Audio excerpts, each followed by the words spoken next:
This siege guide will show you everything you need to know about the different siege weapons, including how to reload them, repair them, upgrade them, and demolish them. Attackers and defenders have different types of siege weapons. We'll start with defender siege equipment. This is the repeater. It's a fully automatic hit scan weapon that generally hits targets for 150 to 600 damage, depending on their armor versus the tier level of the repeater. The repeater overheats, which you can see on the curved bar on the left of the crosshair.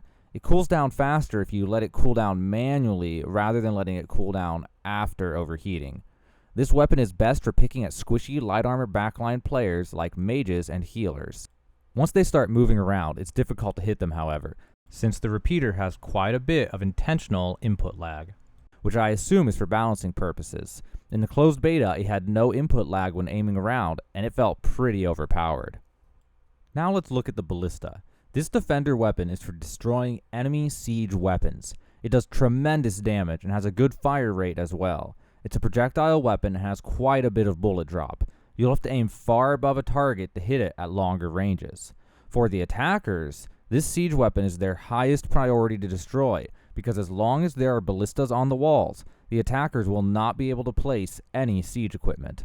Also, the ballista does tremendous single target damage to players as well, assuming you can actually land a shot on them. Next up is the explosive turret. This piece of siege equipment is unique to defenders and can have significant impact on the flow of the battle. The explosive turret does area of effect damage, and quite a bit of it. Depending on the tier of the turret and the armor of the players, it can hit for anywhere from 1,000 damage to 4,000 damage. The biggest impact this siege equipment has, however, is actually in its crowd control ability. When players get hit by an explosive turret shot, they get thrown through the air, landing on their backs. Afterwards, they lay there for a moment before getting up. An explosive turret shot effectively gives a 3-second hard stun to anyone that it hits, allowing your players to get good damage on them while they can't move. To make up for this power, the explosive turret has the slowest fire rate and lowest magazine size of all siege equipment. These are the 3 main siege weapons that you'll see, but there are 2 more siege weapons that can be placed on the walls as well. One is the fire dropper, which can be placed above the gates. This siege weapon doesn't have ammo. Instead, it has a cooldown. Using this will drop lava for massive area of effect fire damage on anyone unlucky enough to be standing below it. Then there's the Horn of Resilience. This weapon also works on a cooldown system. Players can blow the horn to give a healing and defense buff to anyone close enough to the horn when it was blown. It's time to move on to attacker siege weapons. Now these are very different. For starters, you have to spend battle tokens to buy the siege equipment from the War Armory. Then you have to go to your inventory and equip the siege gear, just like you would for a potion or a travel ration. Once the siege gear is equipped, you can press the corresponding hotkey to bring up the placement interface, and then left click to place it where you want it. Now let's take a closer look at the actual equipment. We'll start with the Canon platform. This is the attacker equivalent of the Ballista. It does significantly less damage to siege than the Ballista does, but much more damage than the repeater. Also, the Canon has unlimited range, assuming you're skilled enough with the ballistics, aka bullet drop. The Canon is the best way to destroy enemy siege equipment, so you'll be seeing a lot of these in the early stages of a war. The Canon is also extremely dangerous to enemy players as well, assuming you can hit them. If you do manage to hit an enemy player, they'll take anywhere from 2,000 to 8,000 damage, depending on the tier of the turret and the armor value of the enemy player. Cannons have 15 rounds before they need reloading, and they also have a very slow rate of fire. Next up is the fire launcher platform. This siege weapon launches a fire barrel that explodes on impact, doing area of effect damage to everyone in its radius. This creates a circle on the ground, which does damage to any player who stands in it. The purpose of this is to negate heal circles from the lifestaff users. The fire launcher doesn't actually do very much damage, however, anywhere from 250 to 1,000 damage per second, depending on the fire resistance of the player and the tier level of the fire launcher platform.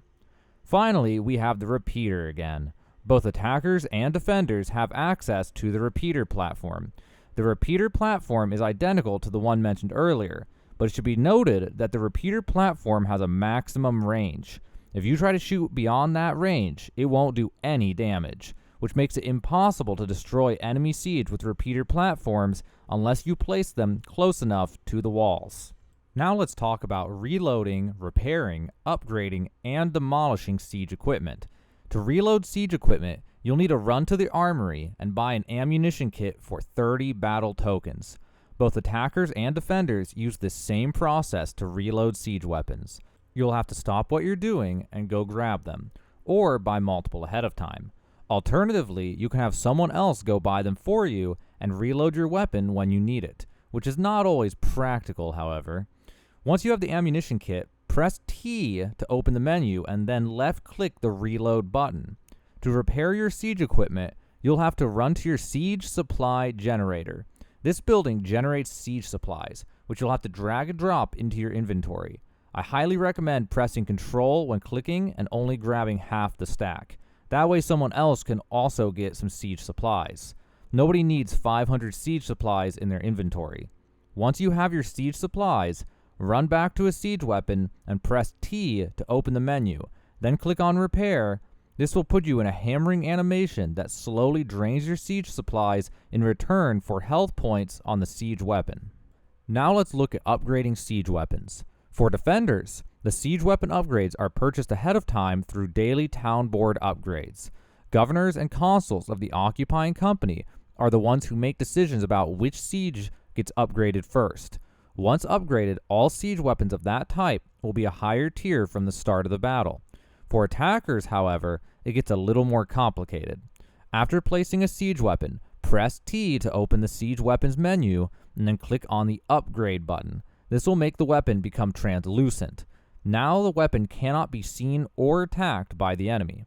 Walk up to this translucent siege weapon and hold E to start applying your siege supplies to it, the same way you apply resources when building a camp. Once you've applied enough siege supplies, back off of the weapon and it will return to being a normal, fully functional siege weapon, but now it's a tier 2 siege weapon. Repeat this process again to bring the siege weapon to tier 3.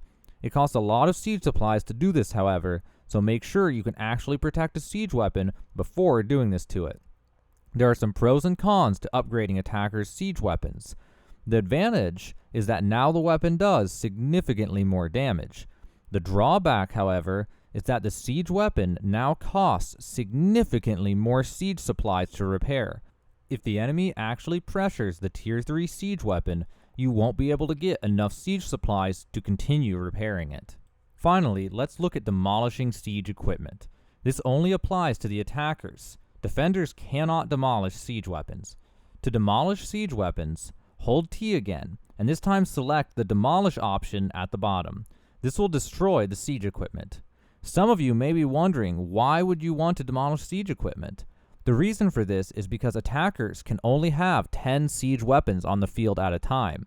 At least that's how it was on patch 1.01, so that number, as well as any other numbers mentioned in this video, are subject to change with future versions of the game. Lastly, it's worth a mention that the defenders place their siege weapons before the battle begins.